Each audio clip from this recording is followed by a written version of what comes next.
you played more than 400 games if you include the other leagues, but Saturday was your 400th in the AHL. Is it cool to hit those milestones? Yeah, I mean, it's definitely cool when it's brought to your attention. It obviously goes by fast. I think we saw that Mershey was at 600 or something pro games, and I didn't think I was that far behind him. But no, it's cool to see those stats, and it kind of, like I said, goes by quick. Can you? It might be a loaded question, but how much has Ethan Prow changed from being a rookie playing game 1, 2, 3 of his career to now in his tournaments? Yeah, I think. Wow, it's weird to think, but it's obviously a lot of growing and stuff coming in early. In my career, I would say the first couple of years kind of finding myself of what it takes to stay in the lineup, kind of going in and out and just really seeing what it's about, and then getting a good opportunity and having some good years, and kind of helps grow your confidence. And the more you can play with confidence and be a staple in this league, it shifts it now, I think, more into like a leadership role, and it allows me a little more to connect to all aspects of it. And Brett Murray I can connect with a little more. But no, it's definitely gone full circle for me, and it's a cool position to be able to say 400 for sure. Have you caught yourself in a position of like being a teacher? I mean, you look at this blue line and guys like Zach Nutson, Nikita Novikov, they're rookies, they're, especially Novi is young.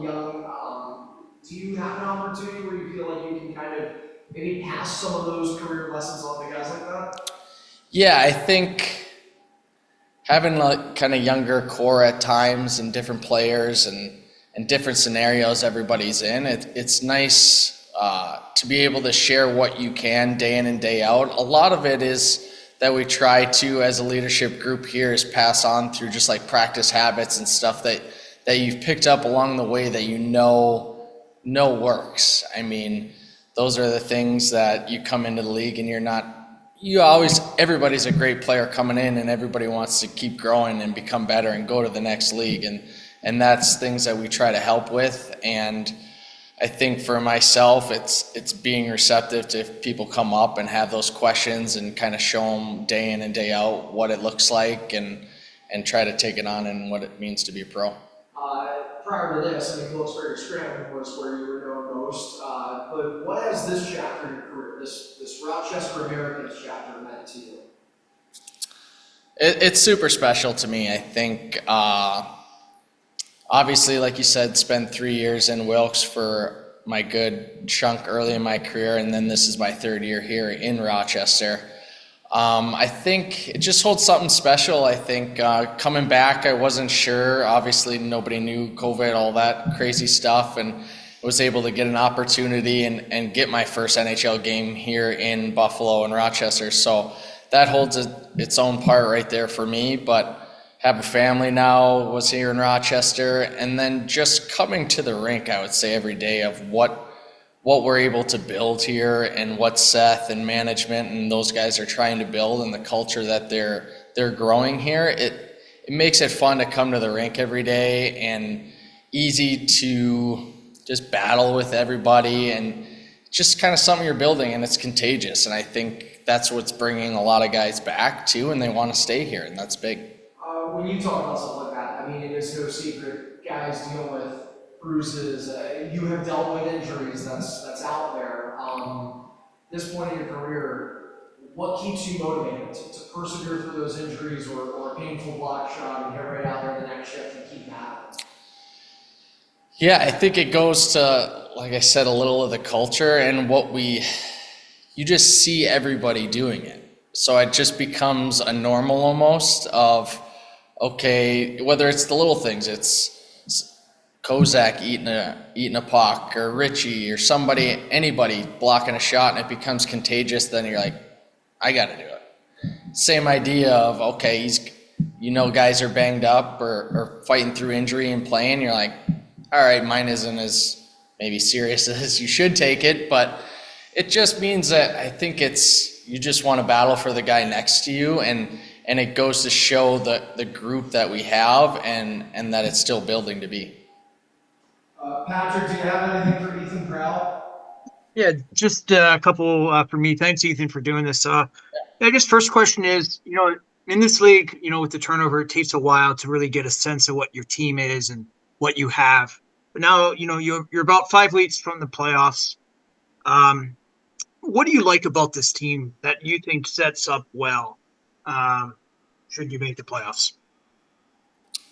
I think that we've been here before. I think Yeah, in my time span here, it's comes down to the last week every year. I feel like for spots in whether you're playing in the playing game or getting the bye or whatever it is. And I think what it sets up for us is that knowledge. And for guys that haven't been there, they know about it. We talk about it. It's it's just staying together as a group and sticking with our process, I think, a lot, because we know when we're sticking with that and we're playing how we're supposed to play and using our feet and doing the things that we can control, that we're a good hockey team and we can compete with anybody. So it's just staying with that and making sure we put that product on the ice every day. and then just with apps now, you probably know him as almost probably as well as anybody in this team at this point. What are some of his pet peeves as a coach? That you would maybe if a guy was coming in, you would definitely want to let them know about. No, apps is great. I mean, what you see is what you get, I Yeah, think, with apps. And he, I think right away, he wants you to work. He is a workman's coach. He is okay with making mistakes. He gets that part of the game. He's not going to hold it over your head if you're working. yeah, If you're giving it your all, you're blocking those shots, and you're giving it for your teammates, he can live with the mistakes. It's still a game of hockey and it's a game of mistakes. And I think he gives that great freedom for the offensive side. And that goes to show with the amount of plays and offense that we can create and some of the players that we've produced out of here. So obviously, I mean, I've had Apps my 3 years and it's been amazing. He's a great players coach. He surrounds it with good assistants that, join in and believe in the same thing and the same process. So obviously, just as coming in as young guys and stuff, you want to portray that he's not trying to change you. He's there for the development of you, and he wants the best for anybody. He doesn't want guys to stay in this league. He wants them to go and do greater and better things, and that's what makes it special, I think, about him. great. Thank you. Appreciate it. Yeah. Yeah, no problem.